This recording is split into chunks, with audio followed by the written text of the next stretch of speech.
We've come all the way from winter to summer. Now let's finish this with the fall. What is up guys, this is the Filipino Otaku, and this is my seasonal anime review. If you missed the other 3 seasonal review, link to the video is in the description. For those who don't know, this is a video where I talk about the shows that aired in this season, give my opinions, and rate it from 1 to 10. And note that I didn't watch all of the anime in this season, so if you want me to watch your favorite anime from that season, leave a comment down below. I know that this video is way late because it's 2018, but better to be late than never, right? Let's not waste time and let's get it started. But before we get started to the full review, Fate Apocrypha. I said in the last video that I will review this because it's a 24 episode anime. So let's get right to it. While some Fate fans rejoiced for this adaptation, some were disappointed because the whole series is done by A1 Pictures. I guess they thought Ufotable is the go-to studio for any Fate series. I myself don't have any clue about the show. The reason I watched this is because of John. That is all.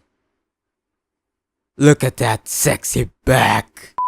The story, or I should say format, is very different from the general 7-man battle royale. This format is 7 servants from the red faction against 7 servants from the black faction. And there's John too, to, watch them. I was a bit worried that since we're getting more characters, focusing on each one of them would be hard. But I think they did a good job handling that. And speaking of characters, we got the Holy Waifu, Daddy Issues, Best Girl, wait what? Pussy Archer, Horsey Archer, Rock and Roll, McQueen, Murder Jailbait. This is Sparta! Shouldn't you be a berserker? The Hottest Lancer, Cute Zerk, Achilles in Fake One Order When, Totally Not Irrelevant, a Badass Priest, and Walking Rare Mana Prisms. Oh, that's a lot of characters. They're all good, except for Sig.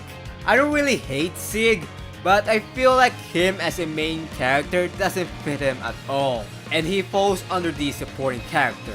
The story is quite interesting. This might be a little bit spoiler, but I like the shifting of war from red versus black to ruler versus ruler. Music is good. I would say it fits as a Fate anime. The opening songs are really good. The first opening was done by Egoist, and I didn't expect them. The second opening was done by Lisa. She is known for making the opening songs for SAO, The Irregular Magic High School, and coincidentally, Fate Zero. When it comes to animation, especially in any Fate anime, I'm a bit strict. The studio is A1 Pictures, and they're a good studio, but not as good as Ufotable. And I would say the animation is decent, but one problem with it is in this episode. Just look at this. I get that they're trying to pull a Sakuga like One Punch Man, but I think the original animation is quite better than this. But with all that I've said, personally I enjoyed watching this. 7 out of 10. UQ Holder. I was excited for this sequel after so many years. I watched the first season, which is Negima Sensei, long time ago. For those people who are going to ask if they should watch the first season, for me, I'd say you don't need to, but if you got some time, I highly recommend you watch it because there are some parts which came from the prequel. Now onto the anime. The characters are more or less good. By the way, Kirei is the best girl. And I like the choice of the voice actors, except for Toda. Having him a feminine voice is not what I expected. We also got some returning characters from the first season like Evangeline, also known as Yukihime. And let me just say, she got thick. We also got Fate, which is one of my favorite characters. And these girls. I mean, looking at them in HD is satisfying. Unlike this, the music is fantastic. I love that they revamped the first opening of Negima and turned it modern in this opening. It just brings some new flavor, at the same time very nostalgic. Animation is quite good. The anime is done by JC Staff, and the animation style reminds me of the 2-hour series. Story is where I will be very critical. Long story short, as a person who read the manga, the story is disappointing. If you watch this anime without reading the manga, most likely you're not going to be affected by this. But if you did, they changed the story quite a lot.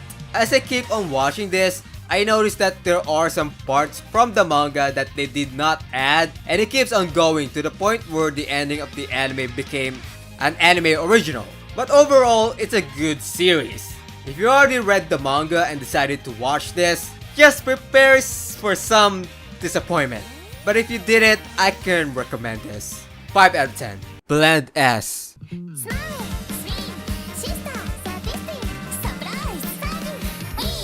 Psych! You thought I was going to make an S meme? Oh wait. I saw this trailer one day and I watched it and I expected it to be a moe rom-com show. First episode came out and it turns out this anime is like the anime Working, but with moe. If you don't know the anime Working, it's like people working in a restaurant and the people there are weird and they do funny stuff. If you're expecting some story here, just take a copy and leave because this is a rom-com slice of life anime. The music is very cute to be expected from a moe anime. Despite its stupidly attention and reputation, the opening song is very cute and catchy to listen to. Characters are funny as hell, at the same time good. I like the idea of Maika having problems getting a job because she can scare people with her eyes, but with her new job, she can put it to use as a sadistic waitress. Of course, there's the thick one, the one lolly that is very legal but can still go to jail, best girl, and the boys, including this idol. What is up with traps this year?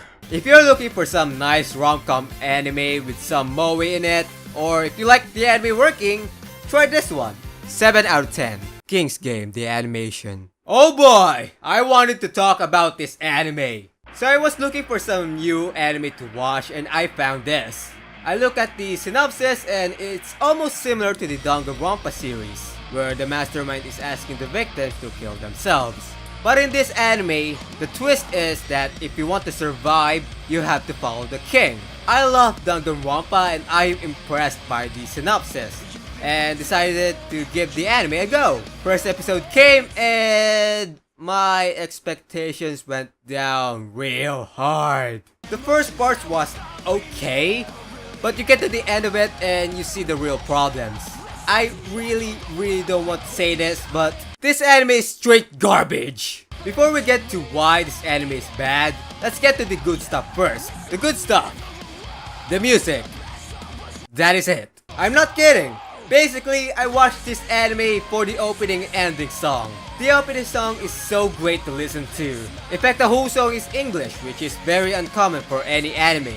And the ending song is sung by Pyle, one of my favorite singers. Now for the negatives. Say with me now in 3, 2, 1, everything! Let's start with how the whole show was adapted since this anime is based on the manga. This anime focuses on the second King's Game, whereas the first one, you have to read the manga. And I did this after finding that they didn't make the first King's Game into an anime. One eternity later. After I read the manga, I'm having doubts to continue this. And as I keep watching every episode, there are some parts and episodes where they show what happened in the first King's Game till to the end of it. From that point, I felt frustrated. You're telling me that I have to read the manga first because you're not going to adapt the first King's Game, but instead you're going to put it in this series like some flashbacks to know what the fuck is going on? They basically cramped the first and second King's Game in a 12 episode series, which make the pacing real bad. It would be better if they adapt the first one first. Get it? Or make this series longer for 24 episodes to fit the first King's Game and the second. The animation is nothing much amazing. It's done by 7 Studio, which also makes hentai. The characters, oh my god. Where do I start? Straightly put, in a show where you need to be critical at thinking and solve things logically, the characters are stupid. The main character, Nobuaki, is a very disappointing protagonist. And Natsuki is another type of girl like Minagawa from Scum's Wish and Yoshida from Class of the Elite. And the rest is all frustrating to watch. Also, apparently there is a English dub of this, which doesn't make sense. just watch the sub because it has Mamoru Miyano and Horiyui. For the story, like I said, I like the concept of the story, but it was poorly executed.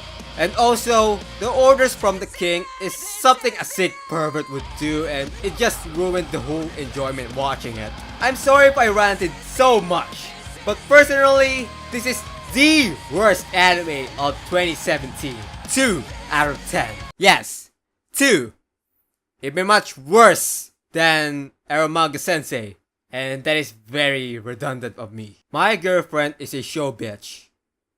That's actually the title. Simply put, if you ever watch SYD or Shimoneta, this is basically the same thing. A rom-com anime that has full of sex jokes. It revolves around a new couple, the girlfriend that makes the sex jokes and the boyfriend that retorts back. I like SYD and Shimoneta as a good comedy anime. To have Show Bitch as almost the same, but with the romance genre is nice, but since I've watched the other two comedy anime, I feel like there's no originality within the show. But that doesn't mean it's a completely bad comedy anime. The music is something you won't notice, and animation is pretty normal, but for me, it's a bit stiff. But still okay. As for the story, this is one of the anime that where I can't tell if there's actually a plot to this or it has no story and basically turned to slice of life type. But let's be honest, you're going to watch this for the dirty jokes and not for the story, right?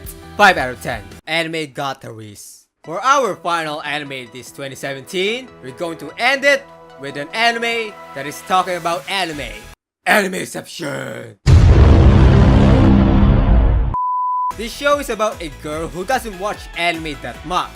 Basically, she's what the cool kids call a casual. She then remembers a certain scene from an anime that she watched, but unfortunately, she can't recall that title of that show. I feel your pain, girl. She asked her friends to help her, but someone heard her talking about it. She's the most popular girl in the school and very rich, has a butler, and she's a hardcore otaku. The people you don't expect to like anime. The story itself isn't noticeable. The thing that carries it is the anime references and some rip-off anime titles, which is very hilarious. Man, I sure love sold out offline. There are some parts where this anime shows how an otaku or an anime lover does. Example is cosplaying, watching anime for a number of hours, attending to cons, being an idol lover, and all kinds of stuff casual people will get. The music, specifically the opening song, is so addicting. You will not get tired from listening to this song. Animation is also good. I would say it feels very anime-like. I know that doesn't make sense. This anime is great for not only the people who know so much about anime, but also for new people who aren't accustomed to watching anime and sharing it to your friends. You may not get the references or how anime lovers works, but at least you will get the idea of what it feels like to be an otaku. 7 out of 10.